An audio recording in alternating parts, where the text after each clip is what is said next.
To all of our moms this morning, a very blessed Mother's Day to you all. Back in 2004, a wonderful biography came out by Ron Chernow. It's entitled Alexander Hamilton. It's a big, thick volume. It's good for summer reading. And then after this book came out, a fellow by the name of Lin-Manuel Miranda took this book and was inspired by it, and he wrote a musical called Hamilton. It was performed in Broadway in 2015, came to Chicago in 2016, is still running there, and New York. In 2017, it went to London. Thousands and thousands of people have attended that musical. Alexander Hamilton was one of the greatest figures in American history. What he did for the country, we are indebted to him for. He was involved in the Revolutionary War with George Washington, his primary aide. He was helpful in writing the Constitution, one of the 55 delegates to that convention.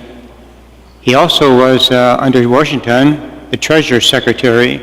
He reformed the whole economic system, and he developed the Federal Bank.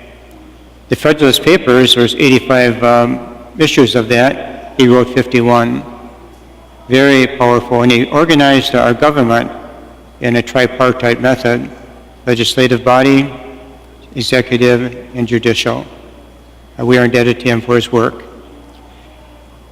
The play has two scenes in it that really impressed me. One is a scene that the song is entitled, It's Quiet Uptown. And Hamilton made a couple of really bad choices in his life that injured his family, especially his wife Eliza. One choice was that he failed to prevent his son Philip, 19 years old, to be involved in a duel. He had a chance to stop that. He did not. His son Philip was shot and killed at age 15. Alexander Hamilton was also unfaithful to his wife and had a relationship outside of marriage. She was devastated by those two events in her life.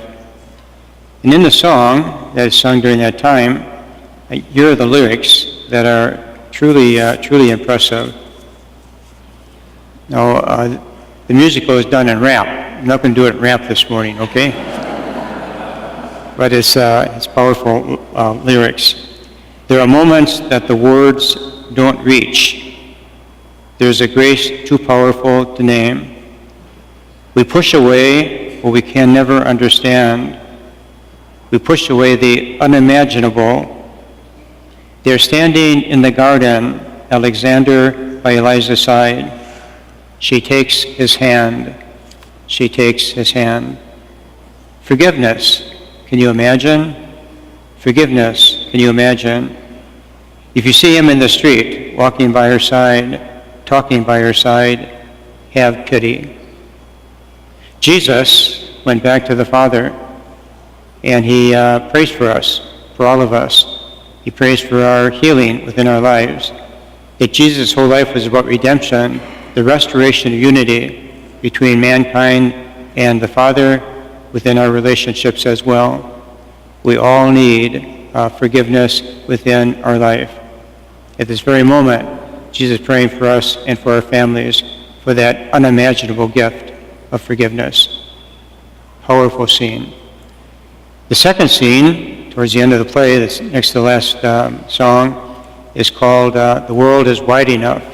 What happened here was Aaron Burr was vice president, and Hamilton got into an argument, and Burr challenged Hamilton to a duel.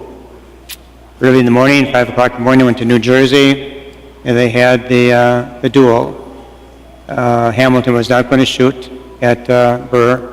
Burr shot him. And as he was dying, he's 49 years old, as he dying, he uttered these words: I'm running out of time. I'm running, and my time's up. I can have a glimpse of the other side. At this point, up on the stage, in the balcony, are 4 people: John Lawrence, his son Philip, his mother, and George Washington looking down. I catch a glimpse on the other side. Lauren leads his soldiers' choir on the other side. My son is on the other side. He's with my mother on the other side. Washington is watching us from the other side. I find this powerful. And in the musical, in the secular world, there's a belief in the afterlife on the other side. Bird died 31 hours later at age 39. He went to the other side to join his family. Jesus went before us. We will go with him at some point. As we share in his life, death, and resurrection, we will share in his ascension, going to the other side. Closing footnote, this was on July 12, 1804, when Hamilton was shot and died. His wife, Eliza, lived another 50 years, up to age 97. She died in 1854. In those 50 years, what she did was to help the country know what Hamilton did for them. He left a legacy of 27 volumes of literature. Today we thank Hamilton for what he did for the country. We thank Jesus for one day calling us to the other side. Let us now stand and together proclaim our common faith. I believe in one God, the Father Almighty, maker of heaven